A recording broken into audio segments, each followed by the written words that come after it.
Everything you thought you knew about the relationship between the United States and Canada is about to change. We aren't just talking about the price of milk or lumber anymore. We are looking at a fundamental rewrite of the North American alliance. You've seen the headlines about 25% tariffs. You've heard the threats about closing the border.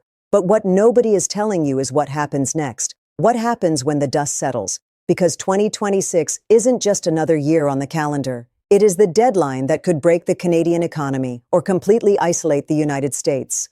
Welcome back to Powerline America. Today, we are going deep. We are looking past the angry tweets and the press conferences to answer the single most important question facing our continent right now. What is the end game? We are going to break down the three massive shockwaves heading our way, exposing the hidden leverage Canada actually has. And finally, I'm going to give you three scenarios for how this trade war ends. And trust me, one of them is going to cost you money. Let's get into it.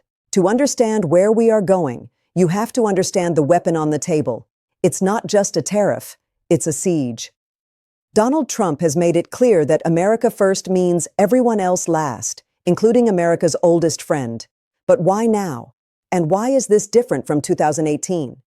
The answer lies in a specific date, July 1st, 2026. That is the date of the joint review of the U.S.-Mexico-Canada Agreement, or CUSMA. Most people think trade deals are permanent. They aren't. This deal has a kill switch, and Trump has his finger hovering right over it. If the U.S. decides to walk away or demand impossible concessions during this review, we revert to WTO rules. Do you know what that means? It means chaos. It means the integrated supply chains that build your cars, process your food, and heat your homes break down. We are talking about the potential for a 10% to 20% universal tariff on everything crossing the border. But here's the kicker. It's not just about economics. It's about China. This is the untold story. The U.S. administration isn't just angry about Canadian dairy farmers. They are obsessed with the backdoor problem.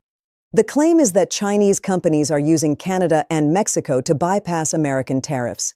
They set up shop in Ontario or Monterrey, slap a Made in North America sticker on a battery or a car part, and ship it south duty-free. Trump's ultimatum to Canada is brutal but simple. Choose. You can trade with us, or you can trade with them. You cannot do both.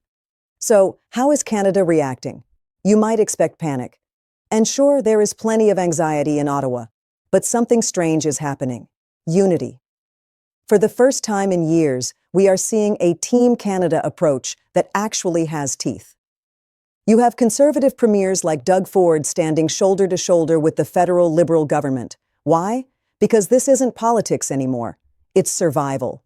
They know that if the U.S. wall goes up, the Canadian economy enters a recession immediately. But here is where the script flips. Canada isn't helpless. And this is the part the American media often misses. Canada has leverage. Serious leverage. Let's talk about energy. The United States imports more oil from Canada than from any other country, more than Saudi Arabia, more than Iraq. In fact, many U.S. refineries in the Midwest are specifically built to process heavy Canadian crude. You cannot just switch that off overnight without gas prices in the U.S. spiking. If Trump pushes too hard and Canada restricts energy exports, American voters will feel it at the pump immediately. That is a dangerous game for any president to play. Then there is critical minerals. You want to build EVs? You want to build fighter jets? You need uranium, potash, aluminum, cobalt. Canada has them. The U.S. needs them for national security. If the border closes to Canadian steel and aluminum, the U.S. defense industry takes a hit. So, while the U.S. is the 800-pound gorilla, Canada is holding the keys to the gorilla's cage. Now let's look at the border itself. The issue of migration and border security has been conflated with trade. The U.S. administration claims the northern border is a sieve for illegal crossings and drugs. Canada has ramped up spending, deployed drones, and increased patrols. But is it enough to satisfy the White House? Probably not. This is going to be a constant pressure point. Expect to see slowdowns at border crossings used as a negotiation tactic. Imagine trucks lined up for miles at the Ambassador Bridge. That's not just a traffic jam. That's millions of dollars an hour evaporating from the auto industry. So, where does this lead? I see three distinct scenarios playing out over the next 12 to 24 months. Scenario number one, the grand bargain. In this version, the threats are mostly bluster, a negotiation tactic to get a better deal. Canada agrees to align its tariffs on China 100% with the US. They essentially create a North American fortress against Chinese goods. In exchange, the US drops the steel and aluminum tariffs and renews CUSMA with minor tweaks. This is the best-case scenario. It's bumpy, there will be shouting matches, but business continues largely as usual. Scenario number 2, the slow bleed. This is where things get messy. The US implements targeted tariffs, maybe 10% on lumber, 25% on specific manufacturing sectors. Canada retaliates dollar for dollar. We see targeted tariffs on American bourbon, ketchup, and agricultural products from swing states. This is a political war of attrition. Prices go up for consumers in both countries. Inflation ticks up. Investment freezes because businesses hate uncertainty.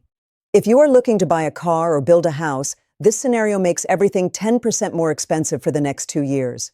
Scenario number 3, the divorce.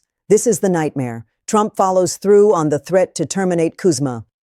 The US imposes a universal tariff. Canada pivots aggressively, signing emergency trade deals with Europe and Asia to diversify away from the US. The integrated North American economy fractures. We see factories closing in Ohio and Ontario. We see a permanent reduction in the standard of living for Canadians and higher prices for Americans. It's a lose-lose, but history is full of leaders making economic mistakes for political gain. Which one is most likely? Right now, we are trending toward Scenario 2, the slow bleed, with a desperate hope for Scenario 1. The rhetoric is too hot for a quick handshake, but the economic reality is too intertwined for a total divorce. So, what does this mean for you? If you are in Canada, the message is clear. Brace for impact. The Canadian dollar could drop further, making imports more expensive. If you run a business that relies on the US market, you need a plan B yesterday. If you are in the US, watch your grocery bills and gas prices. The America First policy might bring jobs back in the long run, but in the short run, it's going to act like a tax on consumption. And there is a cultural shift happening too. For decades, the US-Canada border was known as the longest undefended border in the world. That era is over. Whether it's physical walls, drone patrols, or tariff barriers, the border is thickening. We are moving from a relationship based on friendship to one based on transaction. It's strictly business now. Keep your eyes on the upcoming provincial elections in Canada and the midterms in the US. These political cycles will dictate how aggressive the leaders are willing to be. If the US economy starts to wobble, Trump might double down on protectionism. If the Canadian economy stalls, the pressure on Ottawa to capitulate will become unbearable. We are watching history unfold in real time. The North American continent is reshaping itself. The cozy relationship of the last 30 years is gone. We are in a new era of power politics. And in this game, there are no friendly neighbors, only competitors. Thanks for watching Powerline America. If you want to stay ahead of these economic shifts, make sure you are subscribed. We track the policy so you can protect your wallet. I'll see you in the next one.